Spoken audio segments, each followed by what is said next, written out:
இது வந்து திருமண மோசடி வழக்கு அப்படின்னு தான் சொல்லணும். இது வந்து பாலியல் குற்ற வழக்குன்னு எல்லாரும் மீடியால போடுறாங்க. அதையே வந்து தப்பா தான் சொல்றீங்க, ப்ரொஜெக்ட் பண்றீங்க அப்படின்ற மாதிரி அவர் சொல்லியிருக்காரு. ஸோ இந்த வழக்கு வந்து திருமண மோசடி வழக்கா இல்ல பாலியல் குற்ற வழக்கா, இதை எப்படி நம்ம எடுத்துக்கலாம் மேம்? ஸ்டில் அது எப்படி பார்க்கப்படுது அப்படின்னா, இது லிவ்னா ஓகே, அதாவது அவரே என்ன சொல்லியிருக்காரு, ஃபர்ஸ்ட் அக்செப்ட் பண்ண ரெடியா இல்லை. அதுக்கப்புறமா அவர் வந்து நமக்கே தெரியும், இந்த வலசரவாக்கம்லேருந்து வெளியே வந்த ப்ரெஸ் மீட் ஆகட்டும், அந்த ப்ரெஸ் மீட்லாம் அவரே என்ன சொல்லியிருக்காரு, ஆமாங்க சீமான் விஜயலட்சுமி அவர்களுக்கு சீமான் மீது காதல் எதுவும் இல்லை. ஓகே, ஏன்னா இங்க என்ன சொல்லப்படுது அப்படின்னா, அவங்க வந்துட்டு அவங்களோட ஃபேமிலி இஷ்யூ டிஸ்கஸ் பண்ண, அவங்க சிஸ்டரோட இஷ்யூ டிஸ்கஸ் பண்ண, பிளஸ் வந்துட்டு திரைத்துறை சார்ந்துதான் டிஸ்கஷனுக்கு போனாங்க. போகும்போது தான் அவர் இந்த மாதிரி ஹோப்ஸ் கொடுத்து, மேரேஜ் ஹோப் கொடுத்து, வலசரவாக்கம் என்கொயரி முடிச்சுட்டு அவர் வெளியே வரும்போது சொன்னது நம்மளால பார்க்க முடிஞ்சது, ஆமாங்க இருந்தோம் ஒன்னா அப்படிங்கிற மாதிரி. அன்னைக்கு மட்டும் ஒரு 4 பிரஸ் மீட் கொடுத்தாரு. அதுல சில டெரகேட்டரி ஸ்டேட்மெண்ட்லாம் சொல்லியிருந்தாரு. நிறைய வழக்குகள் போடப்பட்டிருக்கு. இந்த ஒரு வழக்கை சார்ந்து நிறைய புகார்கள் தெரிவிக்கப்பட்டிருக்கு. இதுல ஏதாவது ஒரு புகார் வந்து நிரூபிக்கப்பட்டிருக்கா மேம் இது வரைக்கும்? இப்போ இதுல வரும்போது பாத்தீங்க அப்படின்னா, இப்போ நான் ஒரு கம்ப்ளைண்ட் பெர்ஸ்பெக்டிவ்ல சொல்றேன், ஜெனரல் பெர்ஸ்பெக்டிவ்ல. இப்போ ஒரு கம்ப்ளைண்ட் வந்து ஒரு கம்ப்ளைண்ட் கொடுக்குறாங்க அப்படின்னா, பாதிக்கப்பட்டவங்க சும்மா ஜஸ்ட் லைக் தட் கொடுத்துட்டு போயிட முடியாது. இப்போ இங்கே பாத்தீங்கன்னா 60 லட்ச ரூபா சொல்லியிருக்காங்க. அதாவது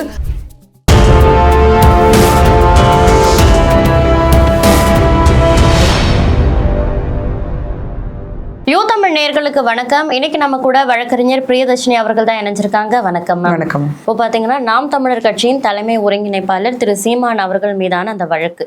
இதே நான் அந்த வழக்கு அப்படின்னு சொல்றேன்னா, இது வந்து திருமண மோசடி வழக்கு அப்படின்னு தான் சொல்லணும். இது வந்து பாலியல் குற்ற வழக்குன்னு எல்லாரும் மீடியால போடுறாங்க. அதையே வந்து தப்பா தான் சொல்றீங்க, ப்ரொஜெக்ட் பண்றீங்க அப்படின்ற மாதிரி அவர் சொல்லியிருக்காரு. ஸோ இந்த வழக்கு வந்து திருமண மோசடி வழக்கா இல்ல பாலியல் குற்ற வழக்கா, இதை எப்படி நம்ம எடுத்துக்கலாம் மேம்? இப்போ திருமண மோசடி வழக்கு அப்படின்னா என்னன்னா, சிம்பிளி ஒரே ஒரு விஷயம் தான், மேரேஜ் பண்ணிக்கிறேன் ஹோப் கொடுத்துட்டு ஏமாத்திட்டன்ற ஒரு விஷயம் இருக்கணும். ஓகே, ஸ்டில் அது எப்படி பார்க்கப்படுது அப்படின்னா, இது லிவ்னா ஓகே, அதாவது அவரே என்ன சொல்லியிருக்காரு, ஃபர்ஸ்ட் அக்செப்ட் பண்ண ரெடியா இல்லை. அதுக்கப்புறமா அவர் வந்து நமக்கே தெரியும், இந்த வலசரவாக்கம்லேருந்து வெளியே வந்த ப்ரெஸ் மீட் ஆகட்டும், அந்த ப்ரெஸ் மீட்லாம் அவரே என்ன சொல்லியிருக்காரு, ஆமாங்க நாங்கள் இருந்தோம் ஒன்னாதான், பிடிக்கல விலகிட்டோம். அதுக்கப்புறம் ஏன் 15 வருஷமா இதை வச்சு அவங்க பண்ணிட்டு இருக்காங்க, பிரச்சனை பண்ணிட்டு இருக்காங்க அப்படின்ற மாதிரி ஹைகோர்ட்ல இவருக்கு வாஷ்க்கு போனதும், அதாவது 2011 கொடுத்த கம்ப்ளைண்ட் 2012 ஆகஸ்ட்லேயே வந்துட்டு திரும்ப பெற்றுக்கொண்டாங்க, அதாவது விட்ரா பண்ணப்பட்டது அப்படின்ற பேரில் வச்சு 2023 திரும்ப கம்ப்ளைண்ட். அதனால இதை வந்து குவாஷ் பண்ணுங்க அப்படிங்கிற பேஸில் அவங்க போகும்போது சொன்ன ஒரு விஷயம் என்ன அப்படின்னா, ஒருமித்த உறவு தவறில்லை, அதாவது கான்செக்சுவல் செக்ஸ் அப்படிங்கிற ஒரு விஷயம் தான் கொண்டு போனாங்க. இங்கே நம்ம ஒரு தின் லைன் போனோம். ஓகே, அந்த தின் லைன் போகும்போது பார்த்தோம் அப்படின்னா, முன்னாடி நமக்கு ஐபிசி இருந்தது. Okay, that is section 375, 376 red with section 90, இது நம்ம பார்க்கணும். இப்போ பிஎன்எஸ்என் வரும்போது செக்ஷன் 63, 64 ரெட் வித் 28 இதை பார்க்கணும். ஓகே, என்ன அப்படின்னா, முன்னாடி ரேப், அதாவது வித் கன்சென்ட்டா வித்தவுட் கன்சென்ட் அப்படிங்கிற மாதிரி. இப்போ எப்படி அது கொஞ்சம் டெரிவேட்டிவா மாறி இருக்கு அப்படின்னா, forceful sexual intercourse or sexual intercourse. Okay, in the promise of something with the intention to deceive. Okay, இந்த ப்ராமிஸ் ஆஃப் சம்திங் வந்து அது மேரேஜாக இருக்கலாம், இல்லை நான் வந்து உனக்கு ஏதாவது ஃபார் எக்ஸாம்பிள் வேலை வாங்கி தரேன், உனக்கு நான் இதை பண்ணுறேன் அதை பண்ணுறேன், அதனால நீ எனக்கு வந்து செக்ஷுவல் நீட் கொடு அப்படிங்கிற ஒரு விஷயமா இருக்கலாம். ஓகே, இன்னொன்று சம்டைம்ஸ் அந்த கன்சர்ன் கூட த்ரெட்டன்ஃபுல்லாக எடுத்துருக்கலாம். ஓகே, அப்படிங்கிற மாதிரி சில விஷயங்களும் இந்த இடத்துல that is what act and like provision says அப்படிங்கிறது தான். மீன்வைல் இது சொல்கிற மாதிரி வந்துட்டு இப்போ நம்ம ஃபார்ம்ஸ் ஆஃப் எடுத்துக்கிட்டோம் அப்படின்னாலே sexual harassment, sexual assault, sexual abuse, rape, இந்த மாதிரி நமக்கு நிறைய லைக் கேட்டகரிஸ் இருக்குது நமக்கு இந்த இடத்துல. ஓகேவா, அப்படி பார்க்கும்போது இவர் திரும்ப சொல்கிற விஷயம் என்னவா இருக்குது அப்படின்னா, திருமண மோசடின்னு சொல்லுங்கள், இது வந்து பாலியல் குற்றம்னு சொல்லாதீங்க ஓகே அப்படின்ற மாதிரி ஒரு விஷயம் சொல்லியிருக்காரு. பட் அதுக்கு முன்னாடி நம்ம என்ன செக்ஷன்ஸ் போட்டிருக்காங்க அப்படின்னு பார்த்துட்டோம்னா, ஐ திங்க் ஏன் இதுன்றது ரிலேட் ஆகும்னு நினைக்கிறேன். அதாவது ஐபிசியில் தான் செக்ஷன்ஸ் போட்டிருக்காங்க. Section 417 and section 420 of IPC என்ன சொல்லுது அப்படின்னா, cheating with intention to deceive, அதாவது ஏமாத்துற நோக்கோட சீட்டிங் பண்ணுறது ஒன்று. ரெண்டாவது வந்து சீட்டிங் இங்கே என்ன சொல்கிறது, இன்க்ளூடிங் ப்ராப்பர்ட்டி. ஏன் இங்கே ப்ராப்பர்ட்டி போட்டிருக்காங்க அப்படின்னா, விஜயலட்சுமி அவர்கள் என்ன சொல்லியிருக்காங்க இங்கே அலிகேஷன் ஆனால் 60 லட்சம் எங்கிட்ட இருந்து நான் சேர்த்து வச்ச பணத்தை எல்லாத்தையுமே அவர் வாங்கியிருக்காரு அப்படிங்கிற மாதிரி இங்கே சொல்லியிருக்காங்க. அந்த 417க்கு 1 year பனிஷ்மெண்ட், இதுக்கு வந்து minimum 7 years punishment, fine or both அப்படிங்கிறது. 3வது செக்ஷன் இங்கே என்ன போட்டிருக்காங்க அப்படின்னா, செக்ஷன் 354 ஆஃப் ஐபிசி, அதாவது assault, criminal force, outraging modesty of women, இதுக்கு 1 year to 5 years பனிஷ்மெண்ட். அதான் ஒரு பெண்ணுன்ற ஒரு அடையாளத்தையே வந்துட்டு லைக் அசிங்கப்படுத்துகிற மாதிரி ஒரு விஷயம். ஓகே, ஏன்னா நம்ம செக்ஷுவல் அசால்ட்டும் சொல்கிறோம் இல்லையா, இது அந்த செக்ஷனு. அப்புறம் நம்ம செக்ஷன் வந்து பார்த்தா செக்ஷன் 376 ரேப் போட்டிருக்காங்க. அதை நான் சொன்னேன், வித் கன்சென்ட்டா வித்தவுட் கன்சென்ட்ன்றதான் விஷயம். அந்த வித்தவுட் கன்சென்ட்ன்றது மேரேஜ் ஹோப் கொடுத்து வாங்கப்பட்டதா அப்படிங்கிற ஒரு விஷயம் தான் இங்கே அந்த கான்டெக்ட்ல தான் இது போடப்பட்டதாக சொல்லப்படுது. இது மினிமம் 10 years பனிஷ்மெண்ட் டு அது மேக்ஸிமம் அதோட லைக் கிராவிட்டி ஆஃப் கிரைம் பொறுத்ததுக்கான ஒரு விஷயம். ஓகே, ஃபைனலாக போடப்பட்ட செக்ஷன் என்ன அப்படின்னா, செக்ஷன் 506 clause 1 of IPC, அதாவது கிரிமினல் இன்டிமிடேஷன். இதுக்கு punishment 2 years fine or both. அதாவது ஒருத்தவங்களை த்ரெட்டன் பண்ணி ஒரு விஷயத்தை செய்ய வேணாம்னு சொல்கிறது, செய்யன்னு சொல்கிறது, இந்த மாதிரி ஒரு விஷயங்கள் தான் கிரிமினல் இன்டிமிடேஷன். இதுதான் போட்டிருக்க செக்ஷன். ஐ திங்க் இது ரிலேட் ஆகும்னு நினைக்கிறேன். ஏன்னா இவங்க ஹைகோர்ட் போகும்போதும் சீமான் தரப்புலேருந்து என்ன சொல்லப்படுதுன்னா, கம்ப்ளைண்ட் விட்ரா பண்ணிட்டாங்க, ஒருமித்த உறவு தவறில்லை அப்படிங்கிற மாதிரி சொன்னாங்க. அரசு தரப்புலேருந்து என்ன சொல்லப்பட்டது அப்படின்னா, 2011 கம்ப்ளைண்ட் கொடுத்தாங்க, ஓகே, பட் விட்ரா பண்ணது போய் சேரலை ஆய்வாளருக்கு அப்படின்னும், 23 அவங்க விட்ரா பண்ணல அப்படின்றதும் அங்கே சொல்லப்பட்டது. இதெல்லாம் கேட்ட நீதிபதி இளந்தெரியன் அவர்கள் என்ன சொன்னாருங்க அப்படின்னா, அதாவது இருதரப்பு வாதங்களையும் வைத்து பார்க்கும்போது விஜயலட்சுமி அவர்களுக்கு சீமான் மீது காதல் ஏதும் இல்லை. ஓகே, ஏன்னா இங்கே என்ன சொல்லப்படுது அப்படின்னா, அவங்க வந்துட்டு அவங்களோட ஃபேமிலி இஷ்யூ டிஸ்கஸ் பண்ண, அவங்க சிஸ்டரோட இஷ்யூ டிஸ்கஸ் பண்ண, ப்ளஸ் வந்துட்டு திரைத்துறை சார்ந்து தான் டிஸ்கஷனுக்கு போகும்போது தான் அவர் இந்த மாதிரி ஹோப்ஸ் கொடுத்து, மேரேஜ் ஹோப் கொடுத்து என்ன பண்ணிக்கிட்டாரு அப்படின்ற மாதிரி இருக்கிறதுனால, இது வரைக்கும் ப்ரொடியூஸ் பண்ணப்பட்ட ஒரு விஷயம் அங்கே இருக்கிறதுனால, அப்பயும் அரசு தரப்பும் சீமான் தரப்பும் தான், ஓகே, இருக்கிறதுனால அங்கே என்ன சொல்லப்படுது அப்படின்னா, சீமான் அவர்கள் போட்ட பெட்டிஷனை அதாவது போட்டுட்டு குவாஷ் பண்ணுறதுக்கு எந்த முகாந்திரமும் இல்லை. விஜயலட்சுமி அவர்கள் சைடு முகாந்திரம் இருக்கிறதுனால 12 வாரத்துக்குள் விசாரித்து 15 சாட்சியங்கள் அப்படின்லாம் விஷயங்கள் சொல்லியிருந்தாங்க அங்கே. இல்லை இன்னொன்றும் கேள்வியாக எழுப்பப்பட்டது, எங்க சம்மந்தப்பட்டவங்களே புகாரை வந்துட்டு விட்ரா பண்ணிட்டாங்க, அப்புறம் ஏங்க அப்படின்னு இங்கே கேட்கப்பட்டது. மிரட்டல் காரணமாக விட்ரா பண்ணாங்க அப்படின்னு. மிரட்டல் காரணமாக இருக்கலாம். இன்னொன்று இது வந்து இப்போ பர்சன் டு பர்சன் அப்படிங்கிறது பர்சனல் லால வந்துடும். இப்போ ஒரு மேரேஜ் டிஸ்பியூட்னா அது பர்சன் டு, அது ஹஸ்பண்ட் ஒய்ஃப்குள்ள. அதுவே இந்த அத்துல் சுபாஷ்குமார்லாம் பெருசாக போகும்போது மென்னுக்கே ஒரு லா வேணும்னு பேசுகிறோம்ல, இதுலேயும் அப்படிதான். செக்ஷுவல் ஹராஸ்மெண்ட் அப்படிங்கிறது வந்து அகெயின்ஸ்ட் சொசைட்டி, அதாவது பெண்களுக்கு அகெயின்ஸ்டான ஒரு கிரைம் இருக்கு இல்லையா, அதனால சம்பந்தப்பட்ட நபரே புகாரை வாபஸ் வாங்கினாலும் இதில் எஃப்ஐஆர் போடப்பட்டுச்சு, ஓகே, அதன் பேரில் காவல்துறையினர் தொடர்ந்து விசாரணைகள் மேற்கொள்ளலாம் அப்படிங்கிற விஷயம் தான் இங்கே சொல்லப்பட்டது. இதெல்லாம் வச்சு ஒரு கன்க்ளூசிவான ஸ்டேட்மெண்ட்டை தான் எஃப்ஐஆரை எங்களால் குவாஷ் பண்ண முடியாது அப்படின்னாங்க. அதை தாண்டி அதுக்கப்புறம் சம்மன் ஓட்டப்பட்டதில் நிறைய விஷயங்கள் நம்ம பார்த்தோம், பிரச்சனைகள் அது எல்லாருக்கும் தெரிஞ்சிருக்கும் அப்படின்னு நினைக்கிறேன். நான் இந்த இடத்துல என்ன பிரச்சனை நடக்குது, அந்த பிரவீன் ராஜேஷ் மீது வந்துட்டு இப்போ பிடி வாரண்ட் கொடுக்கப்பட்டிருக்கு. அந்த பிடி வாரண்ட் இந்த கேஸ்க்காக இல்லை, 2019 ஒரு சோமங்கலத்தை சார்ந்த ஒரு அட்வொகேட் பார்த்திபன் அவரை தாக்குனதுக்காக பிடி வாரண்ட்ன்ற ஒரு விஷயம்.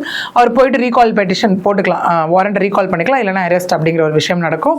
அவர் மீது இப்போ தாம்பரம் காவல் ஆணையரகத்தில் வந்துட்டு முப்படை சார்ந்த அவங்களும் வந்துட்டு துணை ராணுவப்படை அதிகாரிகளும் வந்து கம்ப்ளைண்ட் கொடுத்ததா சொல்லப்பட்டிருக்கு. ப்ராப்பர் ஆக்ஷன் எடுக்கல அப்படின்னா காஷ்மீர் டு கன்னியாகுமரி வரைக்கும் நாங்கள் கண்டனம் ஆர்ப்பாட்டம் பண்ணுவோம் அப்படிங்கிற மாதிரி ஒரு விஷயம். சீமான் தரப்புலேருந்து அந்த 2 பேரை அரெஸ்ட் பண்ணாங்களே, அவருடைய பிஎஸ்ஓ அமல்ராஜ் அவர்களையும் உதவியாளர் வந்து சுபாகர் அவங்களையும் அரெஸ்ட் பண்ணும்போது இவங்க சைடு ஆட்கொணர்வு மனு போடப்பட்டுச்சு. பட் கோர்ட் அதை திரும்ப டிஸ்மிஸ் பண்ணாங்க. ஏன்னா போலீஸ் அரெஸ்ட் பண்ணி இமீடியட்டாக ப்ரொடியூஸ் பண்ணிட்டாங்க, எங்கேயாவது மறைச்சு வச்சிருந்தா தான் ஆட்கொணர்வு மனு அந்த இடத்துல போட முடியும் அப்படின்னு டிஸ்மிஸ் பண்ணாங்க. இதெல்லாம் தாண்டி என்னாச்சு, அவர் வந்து அப்புறம் இது வரைக்கும் வேற சொன்ன சீமான் வலசரவாக்கம் என்கொயரி முடிச்சுட்டு அவர் வெளியே வரும்போது சொன்னது நம்மளால பார்க்க முடிஞ்சது, ஆமாங்க இருந்தோம் ஒன்றா அப்படிங்கிற மாதிரி. அன்றைக்கி மட்டும் ஒரு 4 ப்ரெஸ் மீட் கொடுத்தாரு. அதில் சில டெரகேட்டரி ஸ்டேட்மெண்ட்லாம் சொல்லியிருந்தாரு. நான் என்ன வயதுக்கு வந்த சிறுமியை குச்சிலேருந்து வலுக்கட்டாயமாக கூட்டிகிட்டு போய் சோளக்காட்டில் வச்சு ரேப் பண்ணனா அப்படிங்கிற மாதிரி கேட்டிருப்பாரு. உடன்பட்டு தானே இருந்தாங்க அவங்க அப்படிங்கிற மாதிரி கேட்டிருப்பாரு. அதை தாண்டி இங்கே விஜயலட்சுமி அவர்கள் வந்து அவர் ஒரு பாலியல் தொழிலாளி அப்படிங்கிற மாதிரி சொல்லியிருப்பாரு. லாவே என்ன சொல்லுது அப்படின்னா, எஸ் கன்சென்ட் இல்லாமல் பண்ண ரேப்பு, ஈவன் ஒய்ஃபை தொட்டாலே மேரிட்டல் ரேப் தான் இந்த இடத்துல. நமக்கு சில பிரசிடென்ட் ஜட்மெண்ட்ஸ் இருக்கலாம், பட் லா சொல்கிற விஷயம், ஆக்ட் சொல்கிற விஷயம் இதுதான்.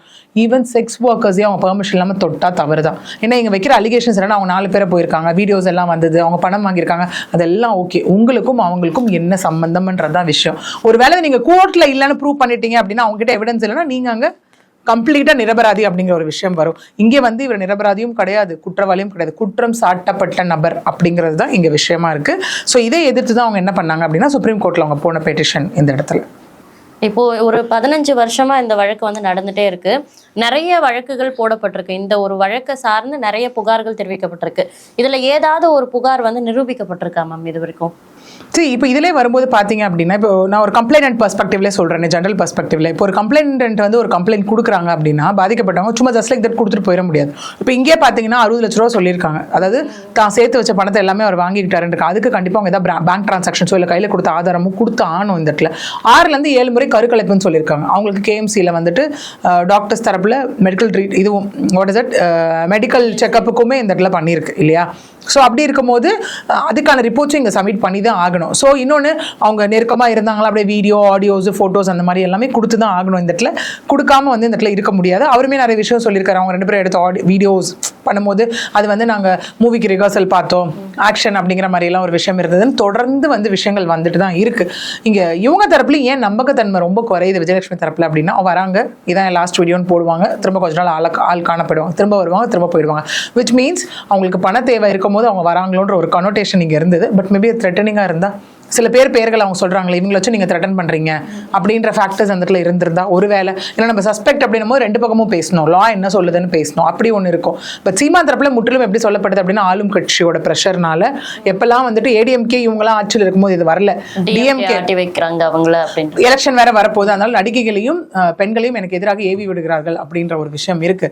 அதை தாண்டி இப்போ ஹைகோர்ட் போட்ட உத்தரவின் பெயரில் வந்துட்டு இவங்க வரலட்சுமியிடம் வந்து ஹைகோர்ட் போட்ட உத்தரவின் பேரில் விஜயலட்சுமி கிட்ட போயிட்டு பெங்களூர்ல ஒரு 7 hours என்கொயரி பண்ணதாகவும் இங்க சொல்லப்படுது. அதன் மூலியமா சில ரெக்கார்ட்ஸும் எடுத்துட்டு வந்தாங்க அப்படிங்கிறதும் இங்கே சொல்லப்படுது இல்லையா. மேபி அவங்க ஹெல்த் கண்டிஷனாக இருக்கலாம், இல்லை அவங்களுக்கு த்ரெட்டனிங் ஒரு விஷயம் இருக்குன்னு அவங்க அங்கே போய் விசாரிச்சிருக்கலாம். இவ்வளோ விஷயங்கள் வந்து அந்த இடத்துல நமக்கு நடந்தது. சுப்ரீம் கோர்ட்டில் வரும்போது இப்போ என்னாச்சு அப்படின்னா, அவங்க இதை எதிர்த்து தான் சுப்ரீம் கோர்ட்டில் போனால் சுப்ரீம் கோர்ட் இப்போதைக்கு இடைக்கால தடை கொடுத்துருக்காங்க. விச் மீன்ஸ் இன்ட்ரீம் ஸ்டே தான். இது வந்துட்டு ஒரு விஷயம் ப்ரூவ் பண்ண போகிறதுல சீமா நிரபராதி நீங்கள் எங்கேயுமே சொல்லலை. ஓகே, இன்ட்ரீம் ஸ்டேன்னு ஒரு விஷயம் தான் இந்த இடத்துல சொல்லியிருக்காங்க. ஆக்சுவலி ஏன் அப்படின்னா, இப்போ என்ன அப்படின்னா, சீமான் சுப்ரீம் கோர்ட் போனது சீமான் தரப்பு மட்டும் தான் போயிருக்காங்க. அரசு தரப்புலையும் யாரும் ஆஜராகல, விஜயலட்சுமி தரப்புலையும் யாரும் ஆஜராகல. இன்னைக்கு விஜயலட்சுமி ஒரு வீடியோ போட்டிருப்பாங்க, எனக்கு வந்துட்டு யாருமே இல்லை குரல் கொடுக்கறதுக்கு, ஆஜராகல, ஸோ இதோட நான் இது பண்ணிக்கிறேன், இனிமேல் எனக்கு நியாயம் கிடைக்காது தெரிஞ்சு இது என்னோட லாஸ்ட் வீடியோவா இருக்குன்னு அதுக்கும் நிறைய லைக் என்ன சொல்றது கான்ட்ரடிக்டரி ஸ்டேட்மெண்ட்ஸும் வந்துட்டு இருக்கு. இவங்களுக்கு இதான் வேலை, ஒரு நேற்று நைட்டு பணம் கைமாறிச்சோம் என்னவோ அப்படிங்கிற மாதிரி எல்லாம் விஷயம் இங்க வந்துட்டு இருக்கு.